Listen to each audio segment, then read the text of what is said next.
नमस्कार विद्यार्थी मित्रांनो, मागच्या लेक्चरला आपण सभासदांचे प्रकार हा पॉईंट घेतला.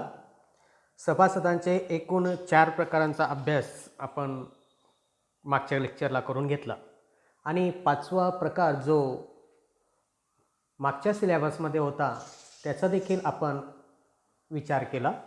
मग सभासदांचे प्रकार आपण 4 बघितले: क्रियाशील सभासद, अक्रियाशील सभासद, सहयोगी किंवा संयुक्त सभासद आणि नाममात्र किंवा नामधारी सभासद. आणि जो 5वा प्रकार आपण मागच्या सिलेबसमधील पाहिला तो होता सहानुभूतीदर्शक सभासद. असे सभासदांचे एकूण 5 प्रकार आपण मागच्या लेक्चरला बघितलेले आहेत. आज आपल्याला सभासदांचे अधिकार हा पॉईंट बघायचा आहे. सभासदांचे अधिकार सहकारी कायदा 1960च्या तरतुदीनुसार आणि सहकारी संस्थेच्या उपविधीनुसार सहकारी संस्थेचे सभासदांना कोणते अधिकार देण्यात आलेले असतात, त्या अधिकार कोणते ते आपल्याला आज बघायचं आहे. पहिला अधिकार आहे भाग प्रमाणपत्र मिळवण्याचा. हा सर्वात महत्त्वाचा सभासदांचा अधिकारामधील एक अधिकार आहे. क्रियाशील सभासदाला म्हणजेच संस्थेच्या नियामक सभासदाला संस्थेकडून खरेदी केलेल्या भागांचे भाग प्रमाणपत्र मिळवण्याचा अधिकार असतो. कारण त्याने जी खरेदी केलेले भाग आहेत त्या भागांचा मालकी ही त्याच्याकडे असते, कारण तो भागाचा मालक असतो. म्हणून त्याला सहकारी संस्थेच्या माध्यमाने भाग प्रमाणपत्र मिळवण्याचा अधिकार प्राप्त होत असतो. विद्यार्थी मित्रांनो, भाग प्रमाणपत्र म्हणजे काय थोडक्यात मी तुम्हाला सांगतो. भाग प्रमाणपत्र म्हणजे मालकी हक्क दर्शवणारा नोंदणीकृत दस्तऐवज. ज्या दस्तऐवजाची नोंद होत असते त्या मालकी हक्क दर्शवणारा दस्तऐवज म्हणजे त्याला म्हटलं जातं भाग प्रमाणपत्र किंवा भाग दाखला. हा नियमित सभासदाला किंवा क्रियाशील सभासदाला किंवा संयुक्त भागधारकाला देखील मिळवण्याचा अधिकार असतो. मग हा जो क्रियाशील सभासद आहे त्या क्रियाशील सभासदाने सहकारी संस्थेमध्ये भाग खरेदी केल्यामुळे त्या भागांचा मालकी हक्क दर्शवणारा दस्तऐवज हा भाग प्रमाणपत्र सहकारी संस्थेमार्फत दिला जात असतो आणि त्याची नोंद केली जात असते. विद्यार्थी मित्रांनो, मागच्या वर्षी आपण SP आर्ट्सच्या विद्यार्थ्यांना शिकवायचं बाकी आहे. आपण पुढच्या काही लेक्चरनंतर आपण भाग प्रमाणपत्र त्यातील कंटेंट्स काय काय असतात ते आपण बघणारच आहोत. परंतु कॉमर्सच्या विद्यार्थ्यांना मी मागच्या वर्षी भाग प्रमाणपत्र आणि भाग अधिपत्र हा दस्तऐवज महत्त्वाचा दस्तऐवज घेतलेला आहे. म्हणून आर्ट्सच्या विद्यार्थ्यांसाठी भाग प्रमाणपत्र काय ते आपण थोडक्यात बघितलं की जे भाग प्रमाणपत्र की जो दाखला नोंदणीकृत दस्तऐवज असतो मालकी हक्क दर्शवणारा त्याला म्हटलं जातं भाग दाखला किंवा भाग प्रमाणपत्र. ते मिळवण्याचा सर्वात महत्त्वाचा अधिकार क्रियाशील सभासदाला प्राप्त होत असतो. भाग हस्तांतरण. भागाचं वैशिष्ट्य आपण मागच्या वर्षी बघितलेलं आहे. भाग हस्तांतरण करण्याचा अधिकार सभासदाला असतो. जो भाग त्याने खरेदी केलेला आहे घेतलेला आहे तो भाग इतर व्यक्तींना देण्याचा विकण्याचा अधिकार. हस्तांतरण म्हणजे काय? देणे, एकापासून दुसऱ्याकडे हस्तांतरण करणे. सर्वात महत्त्वाचं म्हणजे भाग हस्तांतर करण्याचा अधिकार. कारण सहकारी संस्थेच्या सभासदाने जर ती रक्कम भागामध्ये गुंतवलेली असेल तर ती गुंतवणूक केलेली रक्कम परत मिळवण्यासाठी तो भाग प्रमाणपत्र दुसऱ्या व्यक्तीला विकू शकतो किंवा हस्तांतरित बक्षीस स्वरूपात देऊ शकतो. म्हणजेच सभासदाचं अधिकारामध्ये आपल्याला सांगता येईल की सहकारी संस्थेने देऊ केलेले भागांचे हस्तांतर करण्याचा अधिकार. तसेच संस्थेत जमा केलेली रकमेची पावती मिळवण्याचा अधिकार. ज्यावेळेस सहकारी संस्थेमध्ये तो सभासद भाग खरेदी करतो त्या भागांचं मूल्य सभासद भरत असतो. ते भाग मूल्य किती भरलेलं आहे त्याची पावती मिळवण्याचा अधिकार. ज्यावेळेस त्याला भागांचं वाटप केलं जातं त्यावेळेस भाग वाटप पावती मिळत असते आणि त्यासोबत कॅश भरल्याचं रक्कम भरण्याची पावती देखील मिळत असते. आणि ती रक्कम भरण्याची जी पावती आहे आणि ते भाग वाटप पत्र आहे ते दाखवून सहकारी संस्था त्या सभासदाला भाग प्रमाणपत्र देत असते. म्हणून संस्थेत जमा केलेली कोणतीही रक्कम असेल ती रक्कम जमा केल्यामुळे त्याची पावती मिळवण्याचा अधिकार सभासदाला प्राप्त होत असतो. असं सभासदांचे अधिकारामध्ये पहिला पॉईंट आपण अशा पद्धतीने स्पष्ट करता येईल, भाग प्रमाणपत्र व भाग हस्तांतर करण्याचा अधिकार. दुसरा पॉईंट आपल्याला सांगितलेला आहे सभेबाबतचा अधिकार. सहकारी संस्थेचा जो सभासद आहे तो सभासद त्या संस्थेचा खरा मालक असतो आणि त्या संस्थेचे दैनंदिन कारभार कशा पद्धतीने चालत आहे, त्या संस्थेचे खर्च कशा पद्धतीने होत आहे, त्या संस्थेमध्ये वस्तू निर्मितीपासून तर सेवा देण्यापर्यंत कशा पद्धतीने कार्य केलं जात आहे ते बघण्याचा अधिकार सभासदाचा असतो. कुठलाही सभासद असेल त्या सभासदाला त्याचा अधिकाराचा वापर त्या संस्थेमध्ये सभेच्या माध्यमाने दिला जात असतो. तो घरबसल्या त्या सभासदाला त्याचा अधिकाराचा वापर करता येत नाही. म्हणून सभा हे एक माध्यम आहे त्या सभासदाला त्याचा अधिकाराचा वापर करण्याचा. म्हणून क्रियाशील सभासदाला सर्वसाधारण सभेची सूचना मिळवण्याचा अधिकार. जर तो सभासद क्रियाशील सभासद असेल, नियमित सभासद असेल तर संस्था वर्षभरामध्ये जेवढेही सर्वसाधारण सभा आयोजित करत असेल तर त्या सभांची सूचना मिळवण्याचा अधिकार सभासदाला सहकारी कायदा 1960 आणि उपविधीनुसार तरतुदीनुसार मिळत असतो. म्हणजे सभेची सूचना मिळवण्याचा अधिकार. तसेच त्या सर्वसाधारण सभेमध्ये उपस्थित राहण्याचा देखील अधिकार आणि त्या सभेमध्ये चर्चेत भाग घेण्याचा देखील अधिकार सभासदाला प्राप्त होत असतो. म्हणजे तो फक्त सभेत सूचना मिळवण्याचाच अधिकार प्राप्त होत नाही तर त्या सभेमध्ये उपस्थित राहून एखाद्या विषयावर चर्चा करण्याचा, आपलं मत मांडण्याचा देखील अधिकार प्राप्त होत असतो. म्हणून सभासदाला सभेत उपस्थित राहून आणि त्या सभेत चर्चेत भाग घेण्याचा अधिकार प्राप्त होत असतो. सहकारी संस्थेच्या सभासदाला सभेमध्ये जे कामकाज चालत आहे ते कामकाज मध्ये भाग घेण्याचा देखील अधिकार प्राप्त होत असतो. म्हणजे वेगवेगळ्या प्रकारचे सभेमध्ये कामकाज चालत असतात, निर्णय घेतले जात असतात, प्रस्ताव मांडले जात असतात, ठराव सहमत केले जात असतात. जे काही कामकाज सभेमध्ये होत असतं त्या कामकाजामध्ये सहभागी नोंदवण्याचा अधिकार नियमित सभासदाला किंवा क्रियाशील सभासदाला प्राप्त होत असतो.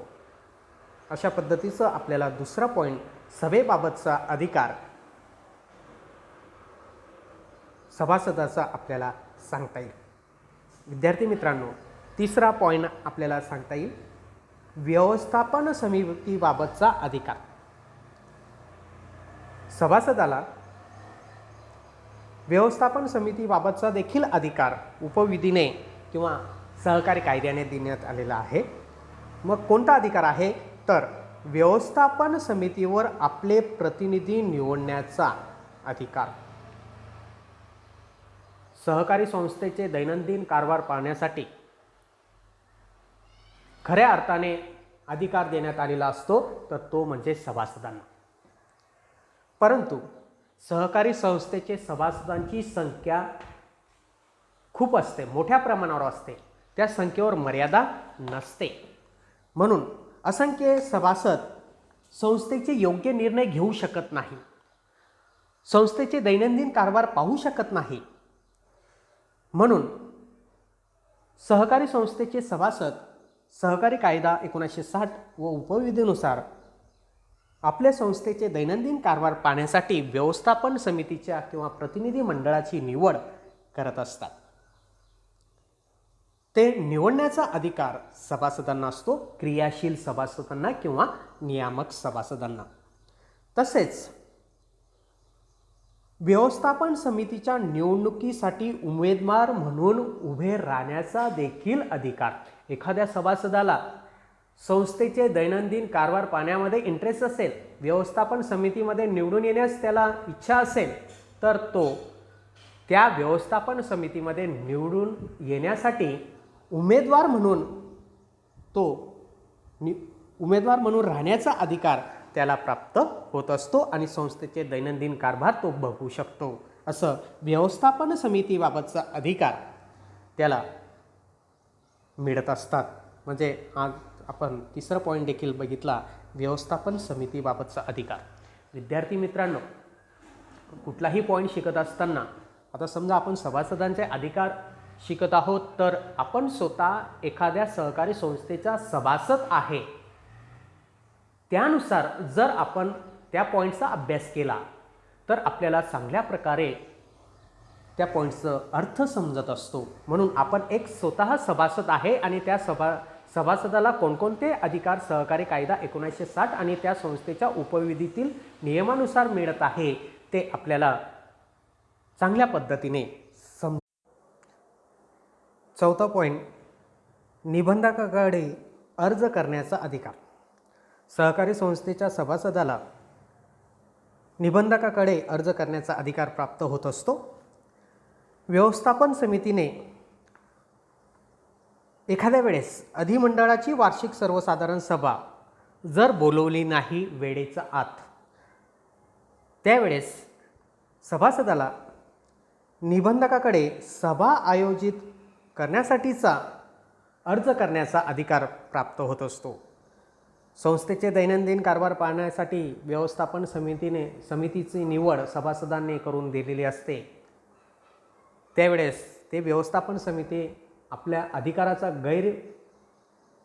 वापर तर करत नाही ना, त्या दृष्टिकोनाने आणि संस्थेचे उद्दिष्ट नुसार व्यवस्थापन समिती काम करत आहे किंवा नाही हे बघण्याचा अधिकार सभासदाचा असतो. म्हणून सभेच्या माध्यमाने त्या अधिकाराचा वापर सभासद करत असतात. म्हणून दर आर्थिक वर्ष संपल्यानंतर वार्षिक सर्वसाधारण सभा बोलविणे प्रत्येक सहकारी संस्थेला बंधनकारक असतं. सहकारी कायदा 1960 नुसार आर्थिक वर्ष संपल्यानंतर 3 महिन्याच्या आत व्यवस्थापन समितीने वार्षिक सर्वसाधारण सभा बोलवली पाहिजे. जर व्यवस्थापन समितीने ती सभा आयोजित केली नाही तर अशा वेळेस तो सभासद ती सभा आयोजित करण्यासंदर्भातील अर्ज नोंदणी अधिकाऱ्यांकडे म्हणजे निबंधकाकडे अर्ज करू शकतो.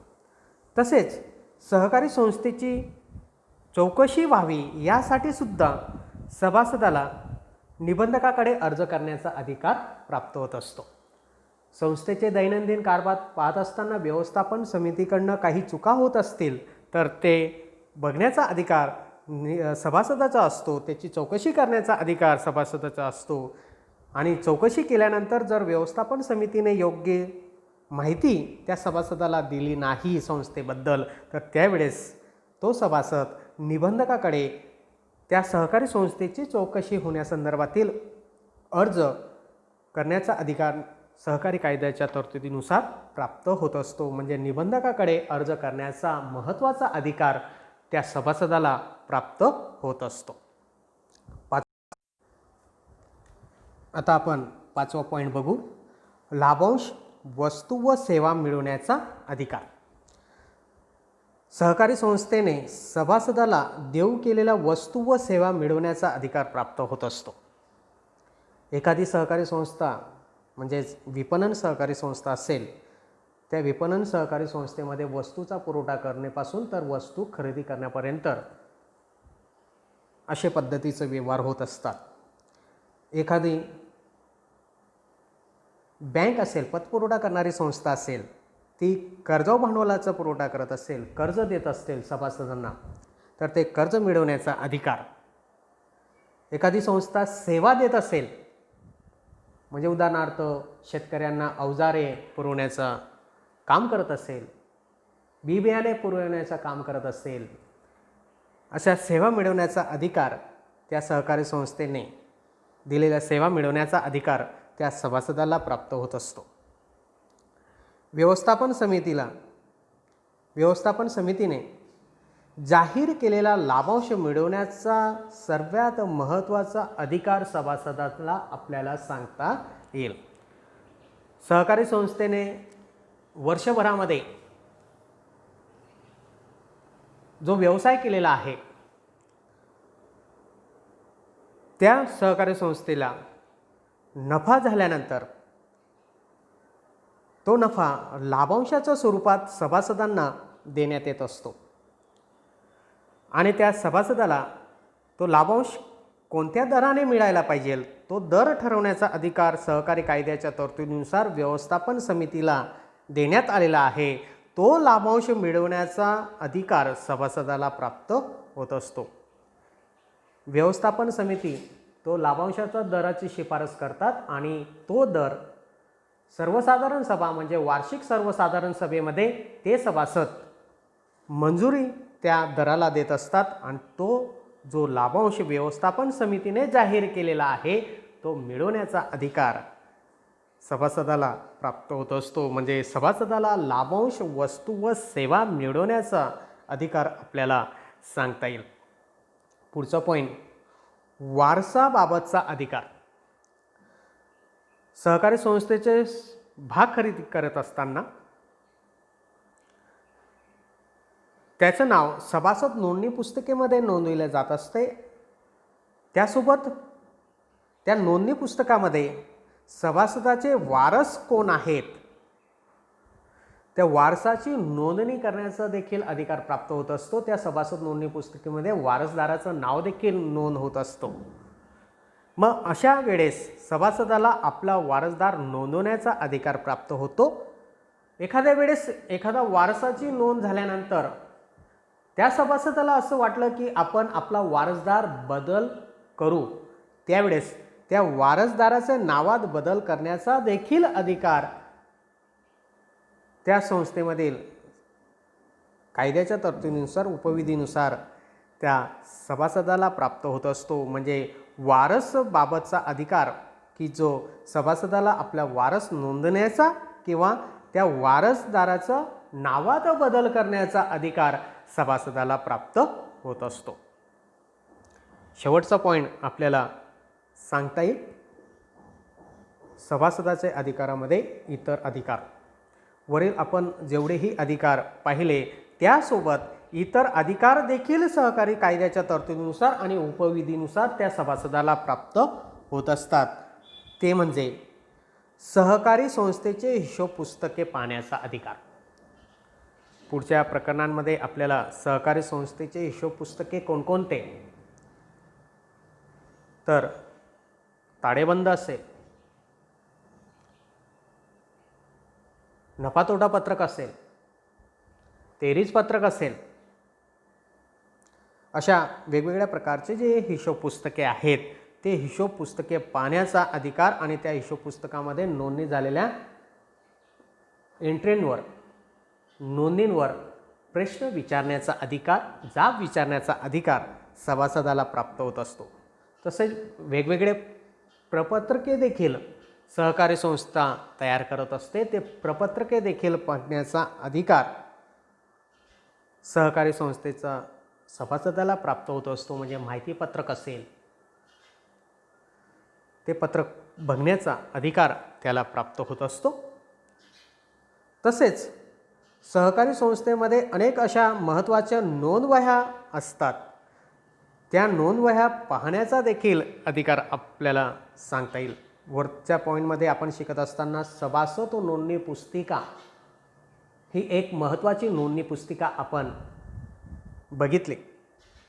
वेगवेगळ्या महत्त्वाचे कायदेशीर नोंदवह्या सहकारी संस्थेला आपल्याजवळ सांभाळावं लागतं, त्याच्यामध्ये नोंद करावी लागतात. त्याच्यामध्ये सभासद नोंदणी पुस्तिका असेल, हस्तांतर नोंदणी पुस्तिका असेल, आवक जावक पत्र असतील, नोंदवह्या असतील, त्या नोंदवह्या बघण्याचा अधिकार व त्या नोंदवह्यांचे साक्षांकित प्रती मिळवण्याचा अधिकार सभासदाला असतो. मग त्या साक्षांकित प्रती किंवा त्या नोंदवह्या किंवा त्या हिशोब पुस्तके कोणकोणते, तर मी अगोदर सांगितलंच तरी देखील आपण उदाहरणाच्या सहाय्याने सांगू शकतो. एखाद्या सभासदाला उपविधी, सर्वात महत्त्वाचा दस्तऐवज संस्थेचा, त्या उपविधीच्या प्रत मिळवण्याचा अधिकार. संस्थेची जी उपविधी आहे त्या उपविधीमध्ये कोणकोणते कलम आहेत आणि त्या कलमानुसार सहकारी संस्था कशा पद्धतीने काम करते आहे, त्यासाठी ती उपविधीची साक्षांकित प्रत मिळवण्याचा अधिकार सभासदाला प्राप्त होत असतो. तसेच संस्थेचे वर्षाचे ताळेबंद पत्रक बघण्याचा देखील अधिकार, त्याची साक्षांकित प्रत मिळवण्याचा देखील अधिकार त्या सभासदाला मिळत असतो. तसेच नफातोटा पत्रक, नफातोटा पत्रकामध्ये कशा पद्धतीने व्यवहारांची नोंदणी हिशोब तपासणीने केलेली आहे ते देखील बघण्याचा अधिकार सभासदाला असतो. तसेच सभासद नोंदवही,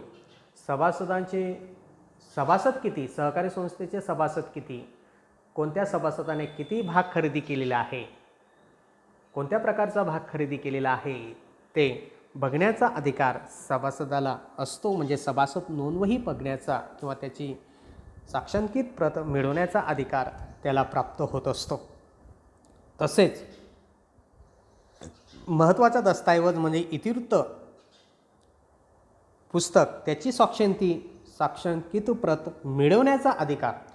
मग इतिवृत्त, मागच्या वर्षी आपण इतिवृत्त पुस्तक म्हणजे काय हे पॉईंट आपण बघितलेला आहेच, तरी देखील थोडक्यात सांगतो. इतिवृत्त म्हणजे काय? इतिवृत्त म्हणजे सभेमध्ये झालेल्या कामकाजाची नोंद ज्या पुस्तकामध्ये नोंदवले जाते त्या पुस्तकाला म्हटलं जातं इतिवृत्त पुस्तक. इतिवृत्त पुस्तक आणि वरील सर्व जे दस्तऐवज किंवा पत्रके आहेत, नोंदवह्या आहेत, हे तर कायदेशीर आहेतच, त्यासोबत इतिवृत्त पुस्तक देखील कायदेशीर आहे. हा न्यायालयामध्ये पुरावा म्हणून सादर आपण करू शकतो. वरील सर्व कागदपत्र, दस्तऐवज देखील आपण न्यायालयामध्ये पुरावा म्हणून सादर करू शकतो.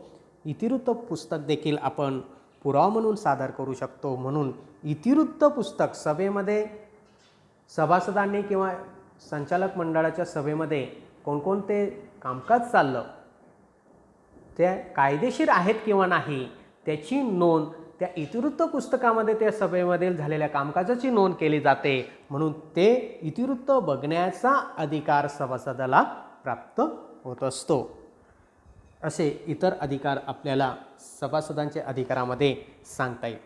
आज आपण सभासदांचे सहकारी कायदा 1960 आणि उपविधीच्या त्या संस्थेच्या उपविधीच्या तरतुदीनुसार कसे अधिकार सभासदांना प्राप्त होतात ते आपण आज बघितलं. उद्या आपण सभासदांच्या जबाबदाऱ्या कोणत्या ते आपण बघणार आहोत.